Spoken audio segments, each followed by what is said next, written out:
He was in kayfabe for his whole career. Yeah. They always say you shouldn't meet your hero. But if your hero is Dwayne Johnson, you should do whatever you can. And, there's other times he gives me the middle finger on live TV. When I found out I was going to be a father for the first time, I said to my wife, here's a chance to get like a really unique interview moment with The Rock. When I use the word different, is there somebody that you've interviewed that was so completely different than what you expected them to be? Undertaker was a big one for sure. Like, especially when we did that first interview, even though it was just via Zoom, you don't know what to expect. And especially up to that point where he was in kayfabe for his whole career. He couldn't have been nicer. Like, what a great guy. Another one's The Rock. You know him well. Yeah. They always say you shouldn't meet your heroes. But if your hero is Dwayne Johnson, you should do whatever you can. To try to find a way to meet him. And the cool thing about him is, yeah, he's funny. And yeah, he's charismatic. And there's just this other layer of it is he's really self-aware. Like, he's aware that you're going to go take this moment and tell your brother or sister or cousin or friend, like, you're going to tell him about this moment. He's so aware of that. He wants to share the spotlight with you. Even if it's just for a quick photo or a quick interview, he brings you into the moment and he shares the moment with you. Little things like, hey, you've been working out? And you're like, what? Right. For the rest of my life, I'll be able to say The Rock thought I looked bigger. There's one where I was on the red carpet for his TV show Ballers, and I had a nice little pocket square. He's like, look at you with the pocket square. Oh my goodness, dressing up. And I'm like, he's great like that. He's so great like that. And there's other times where like, he gives me the middle finger on live TV. Or I saw him a few months after that for a Disney movie, no less. And I was like, hey, the last time I saw you, we got in a little bit of trouble because you gave me the middle finger on live TV. He's like, oh, you know what that means? They gave me the middle finger again while promoting Moana. Yeah. So there's these little moments where he does that. But also, like, I shared a really sentimental moment with him. When I found out I was going to be a father for the first time, I said to my wife, here's a chance to get like a really unique interview moment with The Rock. Like, he could give me some fatherly advice, right? Because he loves his girls. And you see that on social media all the time. So I said, I just found out I'm about to be a father. You're a great father. Do you have any advice for me? And he could have given me some BS throwaway advice like, get your sleep now. Something dumb like that. But he turned it into this moment where he gave me like some real advice. And it became like a bit of an emotional moment. Like, I was getting tears and he like got up and gave me a hug. Like, that's the type of guy that he is. And I love that I was able to share that moment with him. So that's definitely somebody who's different than you would expect. It's funny you use the father story because I knew him before his oldest daughter, who's now a part of NXT, even existed. And there's a big reason why John Cena doesn't have kids. He's been very open about it, that this is his life. This is what he loves to do. Yeah. And he doesn't want to be an absentee father. And I'll never forget, Rock was coming in, because I think I've told you the story. I used to have a pre-tapes room. And if you were working for Entertainment Tonight back then, you probably would not have been allowed to come backstage. You would have sent me the interview. I would have done it because Vince was very worried about stuff getting out, like say, somebody swearing or whatever the case might be. So we do the interview, we'd edit it and send it out. And I remember Rock came in one day and he was always the one we had to get the most. And he loved messing with you to say, oh, I'm too busy or I got to eat my lunch or whatever. And then he would come in, knock it out in one take. And I remember asking him, hey, Rock, because he was married when he got to his first marriage. I said, hey, Rock, you ever going to have kids? And I'll never forget. He looked at me and goes, Coach, I'm The Rock, baby. I don't got time for kids. I'm worldwide. I'm going everywhere. 2 weeks later, they announced that he was having his first child. Wow. And he knew at the moment that they were already pregnant, which was kind of funny. And then I remember, it's so funny. Like, we could tell Rock stories all day, but he would come in, and when he was getting ready to leave, I think he realized, Chris, that he had a bigger calling because people think he was in the WWE forever. He debuted in 97. He was gone by 02. Yeah. He did all of that in 5 years. And he won this MTV Movie Award. Imagine this. And we used to promote movies back then. Do you remember the movie Rollerball? Yes. Okay. Wow. What a deep cut. Paul Heyman was in it. Rebecca Romaine Stamos, LL Cool J. Okay? So LL Cool J is hanging out in our room because nobody else is in there. And Rock comes in. He goes, "What do you need, coach?" And I go, "Rock," I said, "you just won an MTV European Movie Award. I need 90 seconds. Thank the world." And his little key, whenever he would end something, and the reason he could do it in one take, is he would end everything, "If you smell what the Rock is cooking," right? And so LL Cool J's sitting over there, right? And so Rock gets up there and he goes, "Europe, you know I'm the most," and he just goes and goes and goes. He gets to 15. I'm counting him down. 5, 4. "Thank you, Europe. If you smell what the Rock is cooking." He would never watch his stuff back, ever. Walked right out of the room. Didn't even acknowledge LL Cool J. And I looked down at LL. He goes, "How did he just do that? One take." In Hollywood, that would take us half a day. Yeah. And he goes, and he just did it one take. I said, "You didn't see a secret?" He goes, "No." I go, "It's the 'if you smell what the Rock is cooking.'" And those were the little things that he would teach you, even if he didn't tell you, that I've used to this day about timing, branding, all that kind of stuff. Yeah. Right? I think about that all the way back to that particular time. So it's funny that you tell all these good stories, because there are certain people that weren't like that.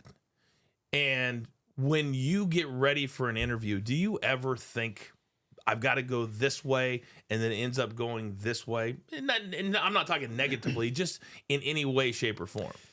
I got a great piece of advice right before I started in radio from a friend of mine who's very successful and had been in radio for like a decade. And he said, "Know how to get into a segment and know how to get out of a segment," which is great advice for radio, right? Like, know how you're going to start it. You can figure out the middle, but then know how to end it. Kind of like what you're saying with "Smell What the Rock is Cooking." Like, always be able to like punctuate it. So I like to think of like, how are we going to start this interview? Like, how are we going to break the ice? Like, what's a good thing to like kind of just start with? Is it like when you were just on my show, "The last time I saw you"? All right, we bring it back to that. Yeah. Okay, great. I just had Dave Bautista on recently, and people have been talking about how lean he's looking. That was the first thing we started with. "Man, you're looking." I saw that on social media. You're looking lean and mean. Yeah. Boom. Now we got the snowball rolling down the hill here. That's always been a big part of it.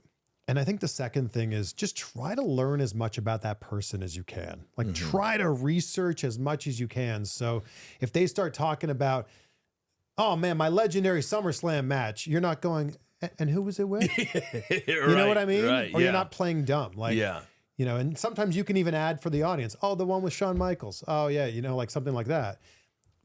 Learn as much as you can so that even if you have the 8 to 10 topics that are written down, if they start to veer the car left, you can just go with them. "Oh, I know what you're talking about here." I think another big thing is people early on will write out, "All right, it's this question, then it's this question, then it's this question." The problem with that is then you're not present and you're not listening. Larry King has this great quote that I love, and he says, "I never learned anything while I was talking." And the idea here is that you're actually listening when the person's talking. So if they start telling a story that might lead into question number 9 and you're only 5 minutes into this, well, guess what? You're going down there and going, "It's funny that you mentioned The Undertaker. Can we talk?" And then you break into your next question there. So that's been a big thing for me. Just try to digest as much of their content, as much of their career as possible, so that when the conversation starts flowing, you're able to bounce around with it. In the same way that if you and I were to go out for a beer tonight, I wouldn't be like, "All right, so coach is talking about this thing right now. And when he's done with that, I'm going to then jump into the next thing." Oh, I can't stand that. Right. We would just go, "Man, I haven't seen coach in a few months. I'd love to know how the kids are. I'd love to know how, you know, his podcast is doing." I'll weave that into the conversation at some point in time instead of trying to hit talking points. We used to call that control the controllables. And when I was at ESPN, the one good thing they would do when we started, I did SportsCenter I was there for a decade, is they had a guy who had won like an Emmy, he was from somewhere in Canada. His entire job was to run a 3-day seminar on how to do interviews. And I remember when I took it, I had to take it twice because I was every 10 years you had to take it. And I remember going, he can't possibly fill 24 hours. 3 8-hour days teaching me how to interview. Oh God, he filled 3 8-hour days. Now, he also told us that Larry King and Barbara Walters were 2 of the worst interviewers on TV. And I said, "If you pay me $10 million a year like they are, you can call me whatever you want," right? But they also hired a guy named Arthur Joseph. And Arthur has worked with a lot of big companies, a lot of big networks. And he's a voice coach. And when I came from Raw and WWE to ESPN, I had a real issue bringing my voice to a level where I could talk like this without screaming. Yeah. And I could go loud, loud, loud, loud. Like, and learning how. So, man, your voice carries. Yeah, it does. Echoes in here. But jeez, I practice, right? So Yeah. Arthur, I remember, because something you just said resonated with me. I remember sitting down with him, and you would sign up for time, and everybody at ESPN was either thought they were so good, or I don't need to meet with a voice coach, that I would meet with him multiple times every week that he would come, because I knew I needed to get better. Sure. And he first question he asked me, and I'll ask you, what's the most important thing when you're doing an interview? I would say listen. Boom. Yeah. And I answered like 7, 8, 9 things, anything but listening. And the reason it's so important is all the stuff that you just said, but also it calms your voice down. Yeah. Because now you're controlling the controllables. You're not thinking about the next question and the next question and the next question, and you're in the moment. And I think when I watch your interviews, no matter who it is, male, female, big star, little star, somebody that's coming up, you make them feel like they are the most important person in the room at that time. Well, because in that moment they are. Why? There are so few opportunities in our fast-paced life now where you actually just sit and share a conversation with somebody. True. Even if you were to go out for wings with your buddy, you're going to be doing this every few minutes. Your phone buzzes. Oh, what's that? Okay, Yeah. cool. Oh, yeah, yes. Yeah, I know. Sorry, what's that? There are so few opportunities where you actually just sit and you're engaged in the actual conversation. People have forgotten how to be bored. Like, think back 20 years ago, if you were sitting in a doctor's office and you didn't want to read the National Geographic from 4 years previous, what'd you do? You sat there and you were just thinking, looking around, looking at people, looking at their shoes, counting ceiling tiles, like in your thoughts. So I feel like we've just gotten away from being present. And what podcasting does is it brings you into this conversation and it forces you to be right here, right now. And I love that. So whoever I'm talking to, they are the most important person that I'm talking to. I mean, they're obviously not the most important person in my life. That would be my wife and my daughter and baby boy on the way. But in that moment, they're the most important person. And I'm also trying to do the absolute best job that I can to guide them through the story that they're telling.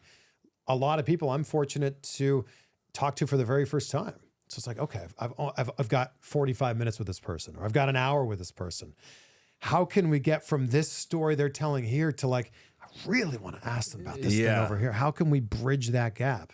And I think the more you can be in that moment, the more you can look for those opportunities too. When I watch you, and I think it's been pretty cool that we become friends over the years. Yeah, me too. Professionally and personally. I'm grateful for your friendship. 100%. 100%. And so I see all the other things that your podcasting and your interviewing and your career are affording you to do. And I tell people all the time that because of the WWE, whether it ended good or whether it didn't, it's such a positive because of all these things that I was able to get to do, whether it's travel to Japan, whether it's do a SummerSlam commercial. My 2 kids, without WWE, because I met my now ex-wife a night I was in Vegas and we were there for a pay-per-view weekend. I would not have the two children that I have. So when I watch you at a Friday night indie show in Cleveland, and you get booked for that kind of stuff, how much fun are you having now on all these things that you get asked to do that is directly a response to what you do professionally? I'm having so much fun. I mean, and that's always been my definition of success too. It's been wake up every day. Am I excited for what I'm going to do today?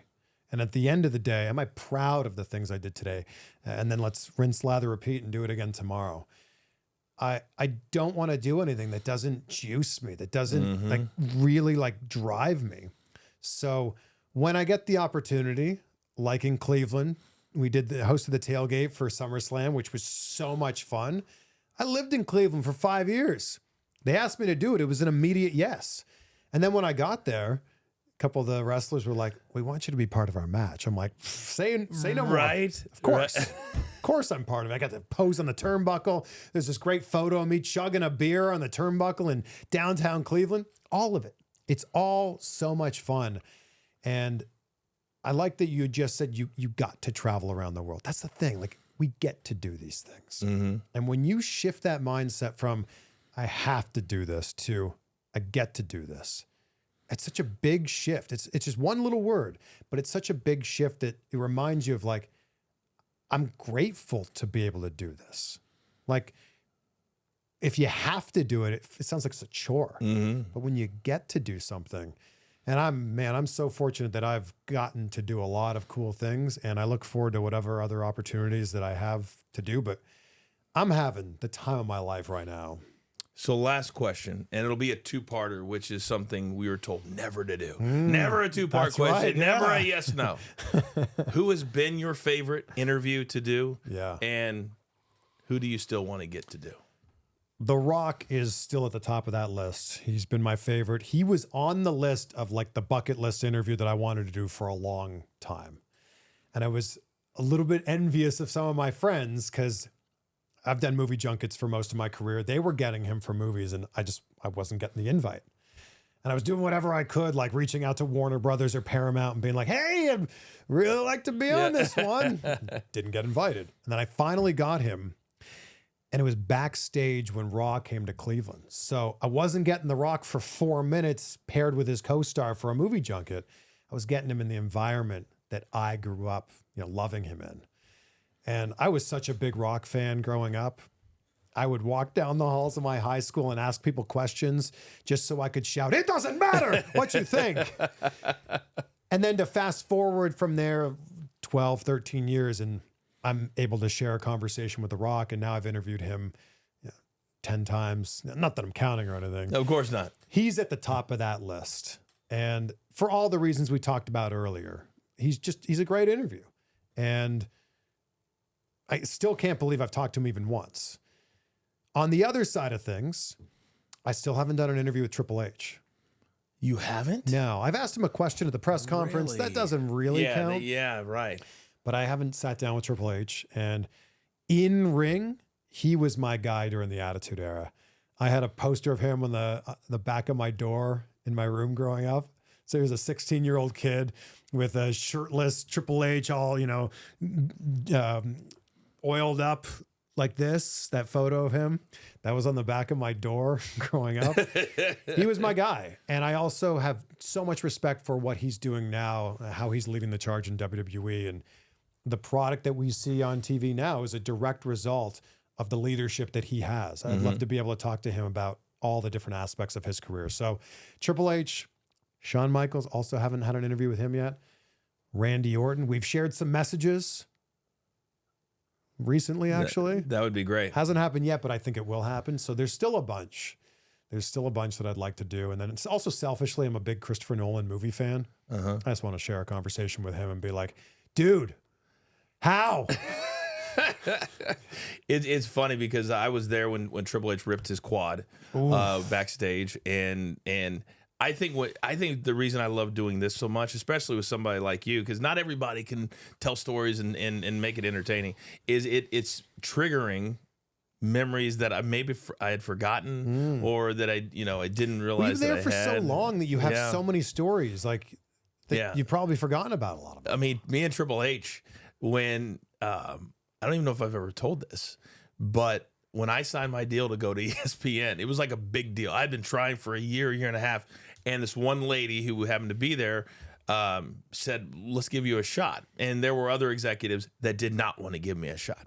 And we were in Rochester, New York. And I don't know if you remember this, but I was like the GM and I kind of ran things. And me and Triple H and Shawn Michaels had our thing going, right? We had really good chemistry. Yeah. And I remember walking in to Rochester, and there's a girl on the road. She's been there forever. Her name's Kasama. You may have met her before, but she's within the company. Everybody knows Kasama, and she was staying there. She goes, "Hey, Coach, do you have any thong underwear?" It's kind of a strange question to ask me, right?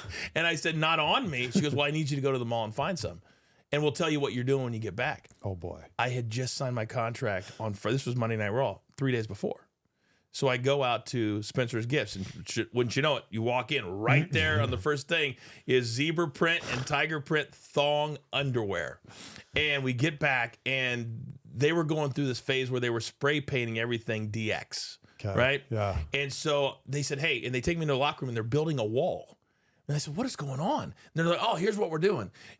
Triple H and Shawn Michaels are going to be sitting here. You're going to walk in, all cocky as usual, tell them what they're doing, stand up. They're going to grab you, throw you headfirst through the wall, rip your pants down, and spray DX on your butt.